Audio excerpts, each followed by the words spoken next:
आपने हर दफ़ा दानी को ही गलत और कसूरवार समझा है। मैं जानती हूँ कि वो ठीक नहीं है और जो कुछ कर रहा है सरासर गलत कर रहा है। लेकिन देखिए इन सब चीज़ों में उसकी कोई गलती नहीं है। ये आप लोगों के घर का माहौल इस किस्म का था जिसकी वजह से उसको ख़राब करके रख दिया है और हर चीज़ तबाह करके रखती है। जिस पर उसका बाप कहता है कि आज तुम अपनी माँ की ज़ुबान आखिर क्यों बोल रही हो। मुझे तो कुछ समझ नहीं आ रहा कि आखिर तुम क्या चाहती हो। जिसको सुनकर साफ-साफ वो कह देती है कि मैं बस यही चाहती हूँ कि धानी को जो चाहे मर्ज़ी हो जाए, वापस बुलाया जाए क्योंकि ये तरीक़ाकार आपका बिल्कुल भी ठीक नहीं और कतई मैं आपको इस चीज़ की इजाज़त नहीं दे सकती हूँ कि आप धानी के साथ ये सब कुछ करें। बात ये बिल्कुल तय और फ़ाइनल है और आपको ये बात समझनी ही होगी। आप देखेंगे उसकी माँ कहती है तुम फ़िक्र मत करो हूर अपने भाई के लिए परेशान मत हो, सब ठीक हो जाएगा और बहुत जल्द देखना सब कुछ तुम्हारे हक़ में ही होगा। तुम्हें परेशान होने की कोई ज़रूरत नहीं है। आखिर बिला वजह क्यों टेंशन लेती हो और किस चीज़ की टेंशन ले रही हो? मुझे तो खुद कुछ समझ नहीं आ रही। जिस पर हूर कहती है कि मुझे ऐसा लगता है कि मेरा भाई किसी यानी कि गलत जगह पर फँस ना गया हो, कुछ ऐसा ना हो कि उसके लिए ठीक ना हो। मुझे उसकी आवाज़ काफ़ी लड़खड़ाती हुई दिखाई दी थी और पता चल चुका था कि वो बिल्कुल सच बोल रहा है। उस पर सरासर इल्ज़ाम लगाया गया था, लेकिन शायद आपने इन बातों को नहीं समझा है और आपने सिर्फ़ और सिर्फ़ अपनी ही बात मनवाई है। जिस पर तैमूर भी उसको साफ-साफ कह देता है कि इस तरह से वज़ाहतें देने का कोई फ़ायदा नहीं। कुछ दिन सब्र कर जाओ, वो घर आ जाएगा और सब ठीक हो जाएगा। इसलिए परेशान मत हो, उसके लिए ये सब कुछ करना बहुत ज़रूरी हो चुका था और ये सब कुछ करना ही ठीक था। जिस पर वो काफ़ी ज़्यादा तैमूर से भी नाराज़ हो जाती है और कहती है कि मैं अपने भाई के बारे में एक लफ्ज़ नहीं सुनना चाहती। ये बात तो बिल्कुल तय है, मैं भी सब कुछ जानती हूँ, लेकिन इस दफ़ा मेरा दिल इस बात की गवाही दे रहा है कि कुछ भी गलत नहीं है, बल्कि जो कुछ भी गलत हुआ है ना, सब कुछ आप लोगों ने ही गलत किया है। बाबा को ऐसे उसको धक्के देकर इस घर से बाहर नहीं निकालना चाहिए था, बल्कि उसकी बात सुननी था, चाहिए थी। लेकिन न जाने क्यों ये सब कुछ हो गया।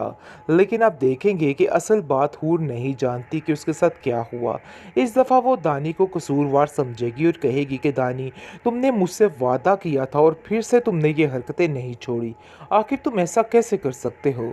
जिस पर साफ-साफ वो कहता है हूर को कि देखो, मैंने सब कुछ वाक़ई में छोड़ दिया था।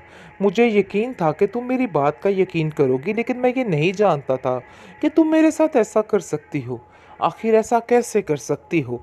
जिस पर आप देखेंगे कि दानी काफ़ी ज़्यादा परेशान होता है और कोई भी उसकी बात सुनने को तैयार नहीं और सबको ऐसा लग रहा है कि दानी ही झूठ बोल रहा है। लेकिन इन सारी चीज़ों के पीछे जो हकीकत छिपी है वो किसी को नज़र नहीं आ रही और सबको ऐसा लग रहा है कि नहीं, कुछ भी गलत नहीं हो रहा।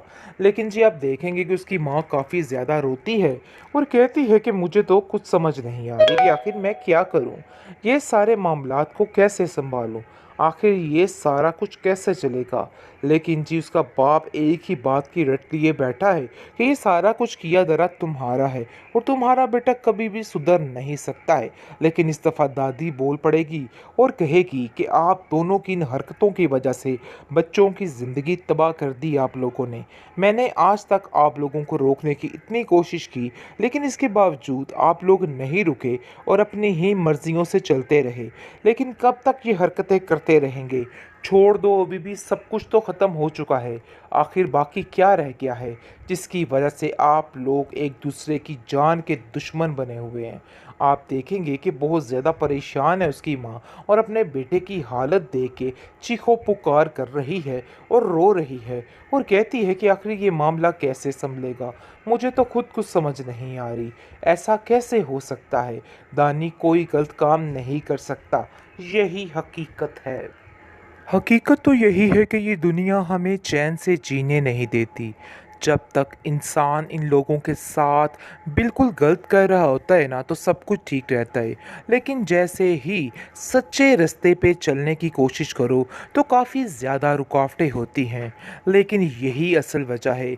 आप देखेंगे कि उसका बाप अभी भी दानी को गलत साबित कर रहा है और कहता है कि दानी की ही गलती है और उसी ने ही सब कुछ किया है। लेकिन अभी भी दानी इस चीज़ की गवाही दे रहा है और कह रहा है कि मैंने ऐसा कुछ भी नहीं किया। दानी की जान पे बन आई है। हूर जो कि हर दफ़ा से उसको बचाती रही है और उस पर अपनी जान तक निछावर करती रही है। आज उसका भाई इतने गहरे सदमे में है कि वो खुद सोच नहीं सकती कि आखिर उसके साथ क्या हो गया। उसको कुछ समझ नहीं आ रही। उसकी माँ कहती है कि देखो, आप लोग गलत समझ रहे हैं। दानी बिल्कुल सुधर चुका है और आपको ये बात माननी होगी। लेकिन कोई भी बात मानने को तैयार नहीं। हूर काफ़ी ज़्यादा रोती और साफ साफ अपने बाप से कह देती है कि आज तक जो कुछ भी हुआ आप दोनों की नाचाकियों की वजह से ही हुआ है। आप दोनों के इस रवैये ने हमारी ज़िंदगियां तबाह करके रख दी हैं। आप दोनों ने ही किसी चीज़ में कोई कसर बाकी नहीं छोड़ी है। जिस पर उसकी माँ कहती है कि देखो, ये सारा किया धरा तुम्हारे बाप का है। लेकिन तैमूर यहाँ पे समझाता है और कहता है कि बस ये तू मैं ही आपकी ज़िंदगी तबाह कर रही है और आप नहीं जानते कि दानी की ये सारी जो भी दारोमदार चल रहा है ना, सिर्फ और सिर्फ आप लोगों की वजह से ये सब कुछ हो रहा है। अगर वो ठीक होने की कोशिश कर रहा है तो ठीक ही होता, लेकिन मुझे नहीं लगता हूर कि वो कभी ठीक हो सकता है। और तुम भी अपने ख्याल से, अपने दिमाग से ये ख्याल निकाल दो कि वो कभी सुधरेगा, क्योंकि वो सुधरने वाली चीज़ नहीं है। जिस पर हूर कहती है कि मुझे अपने भाई पे पूरा यकीन है और यकीन है कि वो ज़रूर बदल जाएगा और बदल चुका है, जिसकी वजह से वो ये सब कुछ कर रहा था। लेकिन न जाने क्यों ये सब कुछ हो गया। लेकिन आप देखेंगे कि असल बात हूर नहीं जानती कि उसके साथ क्या हुआ। इस दफ़ा वो दानी को कसूरवार समझेगी और कहेगी कि दानी, तुमने मुझसे वादा किया था और फिर से तुमने ये हरकतें नहीं छोड़ी। आखिर तुम ऐसा कैसे कर सकते हो? जिस पर साफ साफ वो कहता है हूर को कि देखो, मैंने सब कुछ वाकई में छोड़ दिया था। मुझे यकीन था कि तुम मेरी बात का यकीन करोगी, लेकिन मैं ये नहीं जानता था कि तुम मेरे साथ ऐसा कर सकती हो। आखिर ऐसा कैसे कर सकती हो? जिस पर आप देखेंगे कि दानी काफ़ी ज़्यादा परेशान होता है और कोई भी इसकी बात सुनने को तैयार नहीं और सबको ऐसा लग रहा है कि दानी ही झूठ बोल रहा है। लेकिन इन सारी चीज़ों के पीछे जो हकीकत छिपी है वो किसी को नज़र नहीं आ रही और सबको ऐसा लग रहा है कि नहीं, कुछ भी गलत नहीं हो रहा। लेकिन जी आप देखेंगे कि उसकी माँ काफ़ी ज़्यादा रोती है और कहती है कि मुझे तो कुछ समझ नहीं आ रही कि आखिर मैं क्या करूँ, ये सारे मामलात को कैसे संभालूँ, आखिर ये सारा कुछ कैसे चलेगा। लेकिन जी उसका बाप एक ही बात की रट लिए बैठा है कि ये सारा कुछ किया धरा तुम्हारा है और तुम्हारा बेटा कभी भी सुधर नहीं सकता है। लेकिन इस दफ़ा दादी बोल पड़ेगी और कहेगी कि आप दोनों की इन हरकतों की वजह से बच्चों की ज़िंदगी तबाह कर दी आप लोगों ने। मैंने आज तक आप लोगों को रोकने की इतनी कोशिश की, लेकिन इसके बावजूद आप लोग नहीं रुके और अपनी ही मर्जियों से चलते रहे। लेकिन कब तक ये हरकतें करते रहेंगे? छोड़ दो, अभी भी सब कुछ तो ख़त्म हो चुका है। आखिर बाकी क्या रह गया है जिसकी वजह से आप लोग एक दूसरे की जान के दुश्मन बने हुए हैं? आप देखेंगे कि बहुत ज़्यादा परेशान है उसकी माँ और अपने बेटे की हालत देख के चीखो पुकार कर रही है और रो रही है और कहती है कि आखिर ये मामला कैसे संभलेगा।